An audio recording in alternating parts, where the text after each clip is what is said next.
Cette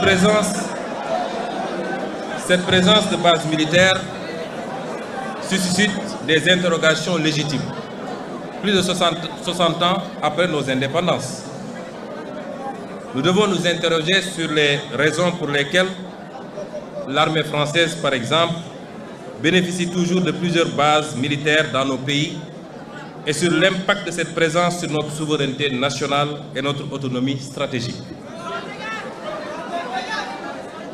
L'histoire récente, j'aime bien prendre des exemples sur la France elle-même. L'histoire récente de la France est très riche en anecdotes intéressantes sur la problématique et les enjeux de la question sécuritaire. Entre 1956 et 1958, vous êtes historien, je ne le suis pas.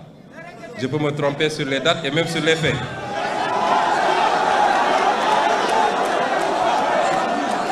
Mais entre 1956 et 1958, c'est-à-dire après la Deuxième Guerre mondiale, les Américains eurent le projet d'installer sur le territoire français un stock d'armes nucléaires et de missiles balistiques. Le projet buta sur la double question du commandement et du contrôle des missiles, dont le déploiement était admis par les militaires français comme un bon moyen d'accroissement du pouvoir dissuasif de l'OTAN. L'armée de l'air de la France jugeait alors inacceptable le principe selon lequel les escadrons de missiles balistiques resteraient sous commandement américain. Ces unités devaient impérativement être sous commandement national. Dès son arrivée au pouvoir, le général de Gaulle, encore lui, lors de la réunion de défense du 7 juin 1958, avisa que ces armes devront être obligatoirement sous contrôle français et que la France réclame le droit de donner son avis dans le déclenchement d'une éventuelle guerre nucléaire, toute condition jugée excessive par les Américains au point qu'un accord n'ait pu être conclu. Deuxième exemple, en mai 1966, le général de Gaulle engagea la France à se retirer du commandement intégré de l'OTAN, qui disposait alors d'une dizaine de bases militaires en France. Et la conséquence, nous la savons. Et justifia cette décision par la volonté de la France de disposer d'elle-même, volonté qui est incompatible avec une organisation de défense dans laquelle elle est subordonnée.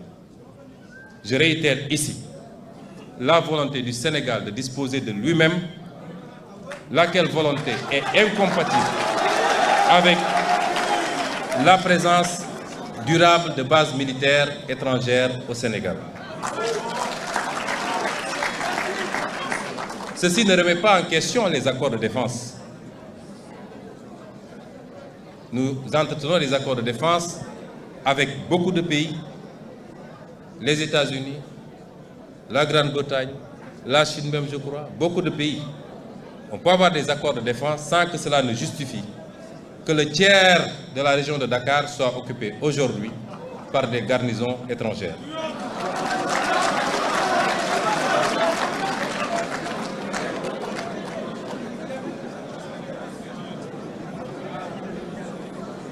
Le quatrième point, c'est le juste gain sur nos propres ressources naturelles.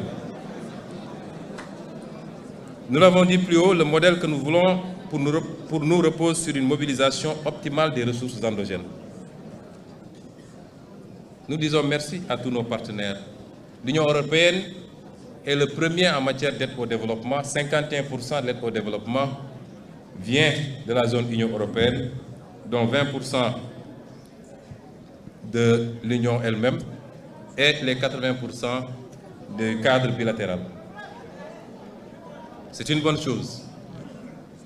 Mais si vous mettez en parallèle ou en contradiction cette aide par rapport à ce que nous perdons, nous, dans la relation réelle, économique, qui peut se jauger à travers l'exploitation de nos ressources naturelles, à travers les clauses des marchés publics exploités sur le pays, je puis vous assurer que nous perdons 10 fois plus ou 20 fois plus.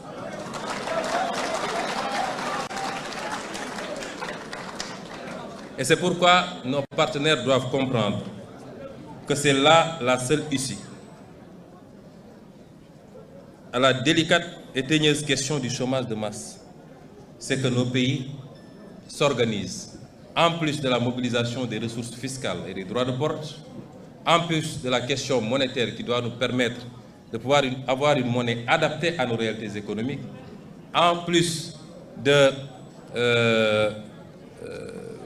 du travail qu'il faut faire sur la réduction du train de vie de l'État et la lutte contre la corruption qui nous fait perdre énormément, c'est aussi la renégociation de toutes les conventions qui ont été signées de manière léonine et qui aujourd'hui, aussi bien au niveau des clauses juridiques, des clauses financières que des clauses techniques, sont au détriment de notre peuple.